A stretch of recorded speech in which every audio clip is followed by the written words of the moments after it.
శ్రీ రామకృష్ణ ప్రభ ఛానల్ను చూడండి, మాసపత్రికను చదవండి. నమస్తే.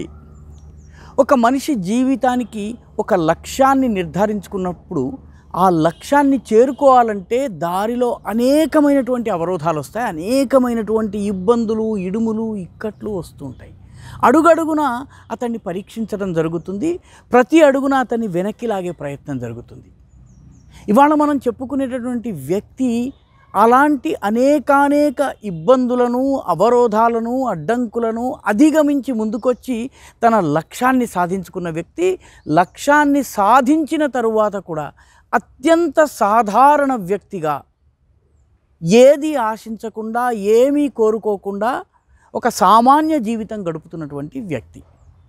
ఎప్పుడైనా మీరు ఢిల్లీకి వెళ్ళినట్లయితే ఢిల్లీలో విష్ణు దిగంబర్ పలుస్కర్ రోడ్ అని ఒక రోడ్డు ఉంది. ఈ విష్ణు దిగంబర్ పలుస్కర్ రోడ్లో మీరు నడుచుకుంటూ వెళితే మీకు ఒక చిన్న టీ కొట్టు కనిపిస్తుంది. ఒక చిన్న టీ కొట్టు, అక్కడ టీ తయారు చేస్తారు, టీ 2-3 బిస్కెట్లు అమ్ముతూ ఉంటారు. మనం వెళ్ళి టీకి డబ్బులు ఇచ్చి కొనుక్కోవచ్చు. అయితే ఆ వ్యక్తి 67-68 ఏళ్ల ముసలి వ్యక్తి. ఆయన ఒక్కడే నిలబడి టీ తయారు చేస్తూ ఉంటాడు, అమ్ముతూ ఉంటాడు. టీ తాగడానికి వచ్చినటువంటి వ్యక్తులతో మాట్లాడుతూ ఉంటాడు. సో అక్కడ టీ తాగే వాళ్ళు ఎంతమంది ఉంటారో దాని పక్కనే అంతే పెద్ద సంఖ్యలో మనుషులు గుమికూడి కిందకు వంగి కొన్ని వస్తువులు తీసుకుంటూ ఉంటారు. ఏమిటానికి కాస్త జాగ్రత్తగా చూస్తే పుస్తకాలు, బోలెడు పుస్తకాలు పరిచి ఉన్నాయి అక్కడ. ఆ పరిచున్నటువంటి పుస్తకాలను ఒక్కొక్కళ్ళు తీసుకుంటున్నారు, డబ్బులు ఇస్తున్నారు. టీ తాగడానికి వచ్చినటువంటి వ్యక్తులు పక్కన పుస్తకాలని చూస్తున్నారు, జేబులోంచి డబ్బులు ఇస్తున్నారు, పుస్తకాలు తీసుకువెళ్తున్నారు. ఆ వ్యక్తి టీ కొట్టు యజమానా లేక పుస్తకాలు అమ్ముకునేవాడా? జాగ్రత్తగా చూస్తే పుస్తకాలన్నిటి దగ్గర రకరకాల పుస్తకాలు ఉన్నాయి. ఒక 25-30 రకాల పుస్తకాలు ఉన్నాయి. రచయిత ఎవరు అని జాగ్రత్తగా చూస్తే లక్ష్మణరావు అనేటటువంటి వ్యక్తిని. లక్ష్మణరావు అనేటటువంటి ఈ వ్యక్తి రాసిన పుస్తకాల్ని మీరు ఎందుకు అమ్ముతున్నారు అని చెప్పి మీరు అడిగారనుకోండి, ఆ టీ యజమాని చెప్తాడు, ఆ లక్ష్మణరావుని నేనే అంటాడు. సుప్రసిద్ధ రచయిత, హిందీ రచయిత లక్ష్మణరావుని నేనే అంటాడు. లక్ష్మణరావు మహారాష్ట్రలోని అమరావతికి చెందినటువంటి వ్యక్తి. 1974-75 ప్రాంతంలో హిందీలో రచనలు చేద్దామని, పబ్లికేషన్స్ చేయించుకుందామన్నటువంటి కోరికతోటి ఢిల్లీకి వచ్చాడు. ఢిల్లీకి వచ్చిన తర్వాత ఢిల్లీ కొత్త ప్రదేశము. ఈయన మరాఠీ హిందీకి, స్థానిక హిందీకి చాలా తేడా ఉంది. ఈయన రాసిన దాన్ని ఎవరు ప్రచురించడానికి ఇష్టపడలేదు. చాలామంది ఈయన పుస్తకాలని ప్రచురించడానికి పెద్దగా డబ్బులు ఇవ్వమని చెప్పారు. సో ఇతనికి ఏం చేయాలో తెలియలేదు. ముందు కడుపు నింపుకోవడం కోసము ఒక టీ కొట్టు పెట్టాడు. విష్ణు దిగంబర్ పలుస్కర్ రోడ్లో టీ కొట్టు పెట్టాడు. టీ కొట్టు నడుపుతూ వస్తున్నటువంటి డబ్బులోంచి కొంత డబ్బు తీసి ఆయన తాను రాసినటువంటి ఒక పుస్తకాన్ని తానే ప్రచురించాడు. ప్రచురించి పగలంతా టీ కొట్లో పనిచేసి సాయంత్రం పూట ఆ పుస్తకాలని మూటలు కట్టుకుని వెళ్ళి రకరకాల చోట్ల నిలబడి పుస్తకాలు అమ్మడం ప్రారంభించాడు. తరువాత కొన్ని రోజులు టీ కొట్టులో ఇంకొక వ్యక్తిని పెట్టి తాను రకరకాల స్కూళ్లకు, కాలేజెస్కి వెళ్ళి తన పుస్తకాన్ని అమ్మడం ప్రారంభించాడు. మొదటి పుస్తకం పూర్తిగా అమ్ముడైపోయింది. 2వ ముద్రణ, 3వ ముద్రణ జరిగింది. అందరూ కూడా ఎవరి లక్ష్మణరావు చాలా బాగా రాశాడు, ఎవరి లక్ష్మణరావు అద్భుతంగా రాశాడని చెప్పి పొగుడుతున్నారు. కానీ ఈ లక్ష్మణరావు 2వ పుస్తకము, 3వ పుస్తకము, 4వ పుస్తకం ఇలాగా 25-30 పుస్తకాలను రాసి తానే ముద్రించి తానే అమ్మడం ప్రారంభించాడు. తన టీ కొట్టు పక్కనే పుస్తకాల షాప్ పెట్టుకున్నాడు. వచ్చిన వాళ్ళందరికీ తన పుస్తకాలని పరిచయం చేయటము, వాళ్ళందరూ అరే చాలా ఫేమస్ రచయిత లక్ష్మణరావు పుస్తకాలు ఇవే అని చెప్పి కొనుక్కుని వెళ్ళడము, ఆయన కూడాను వాళ్ళందరికీ అమ్మడం. ఒక్కొక్క పుస్తకాన్ని, మామూలుగా ఈ రోజుల్లో ఒక పుస్తకాన్ని 1000 కాపీలు వేసి 1000 కాపీలు అమ్ముకోగలిగినట్టయితే రచయిత పండగ చేసుకోవచ్చు.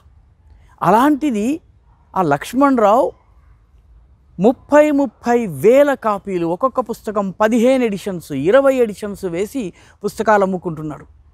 అయితే ఇంత పని చేస్తున్న ఆయన టీ అమ్మడం మానలేదు. రచయితగా నేను సెటిల్ అయిపోయాను, చక్కగా కాస్త స్టైలిష్గా ఉండొచ్చునని చెప్పి ఆయన అనుకోలేదు. తాను ఇప్పటికీ కూడాను ప్రజలకు టీ ఇచ్చి, టీ తయారు చేసి, టీ కాచి ఇచ్చేటటువంటి పనిలో ఉన్నారు. ఒక పక్క ఈ పని, ఒక పక్క ఆ పని చేసుకుంటూ ఒక సుప్రసిద్ధ రచయిత అయినప్పటికీ కూడాను రాష్ట్రపతితో ఏకంగా ఆయనకు సమావేశం ఏర్పాటు చేసి రాష్ట్రపతి ఆయనకి ఒక గౌరవపూర్వకమైనటువంటి సన్మానాన్ని చేశారు, ఒక అవార్డును కూడా ఇచ్చారు. అయినప్పటికీ ఈ 2 పనులను, టీ అమ్మే పనిలోనూ ఆయన అవమానం ఫీల్ కావడం లేదు, ప్రముఖ ముద్రణ సంస్థలు ఏవి ఆయనను గుర్తించలేదన్నటువంటి బాధ ఆయనలో లేదు. అన్నిటి పట్ల ఒక సమదృష్టి ఉండి తన లక్ష్యం ఏదైతే ఉందో ఆ లక్ష్యాన్ని సాధించేందుకు అడ్డంకులు వచ్చినప్పటికీ వాటిని నెమ్మదిగా అధిగమించుకుంటూ ముందుకెళ్ళడమే కాకుండా లక్ష్యాన్ని సాధించుకుని సాఫల్యాన్ని కూడా సాధించాడు, విజయాన్ని కూడా సాధించగలిగారు.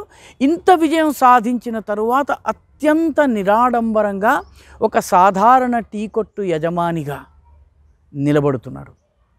సో ఈ ఈక్వానిమిటీ, రెండిటి పట్ల సమదృష్టి, తన లక్ష్యము విషయంలో స్పష్టత, తాను సాధించినటువంటి విజయాల విషయంలో అహంకారం లేకపోవడము, తన టీ కొట్టులో చాయ్ అమ్మేదైనప్పటికీ లేకపోతే పుస్తకాలు రాసేటటువంటి పని అయినప్పటికీ ఈ రెండిటినీ సమానంగా భావించే ఒక అద్భుతమైనటువంటి వేదాంత ధోరణి, సమదృష్టి లక్ష్మణరావులో కనిపిస్తుంది. అంతేకాదు, లక్ష్మణరావు 65 ఏళ్ల వయసులో పోస్ట్ గ్రాడ్యుయేషన్ ఢిల్లీ యూనివర్సిటీ నుంచి చేశారు. 67 ఏళ్ల వయసులో పోస్ట్ గ్రాడ్యుయేషన్, 65 ఏళ్ల వయసులో గ్రాడ్యుయేషన్ కంప్లీట్ చేశారు, 67 ఏళ్ల వయసులో పోస్ట్ గ్రాడ్యుయేషన్ కంప్లీట్ చేశారు. ఇప్పుడు ఆయన పిహెచ్డి కోసం అధ్యయనం చేస్తున్నారు. 67, 68 ఏళ్ల వయసులో కూడాను ఉత్సాహం తగ్గకుండా వృత్తిని ప్రవృత్తిని రెండిటినీ సమపాళ్లలో మేళవించి పనిచేస్తున్నటువంటి లక్ష్మణరావు జీవితము నిజమైన సాఫల్యానికి నిదర్శనం.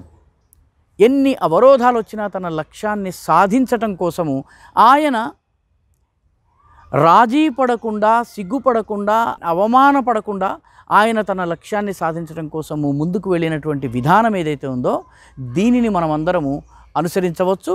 ఎప్పుడైనా ఢిల్లీకి కనుక మనం వెళ్ళినట్లయితే ఈ విష్ణు దిగంబర్ మార్గులో ఈ టీ, దానితో పాటు పుస్తకాలు, నోటికి మేత మెదడుకు మేత రెండింటినీ ఒకే చోట మనకు అందిస్తున్నటువంటి ఈ విలక్షణమైన వ్యక్తిని మనం చూడొచ్చు.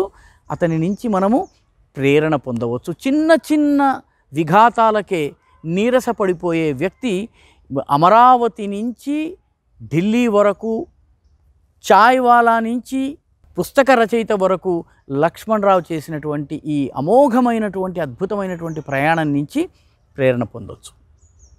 నమస్తే.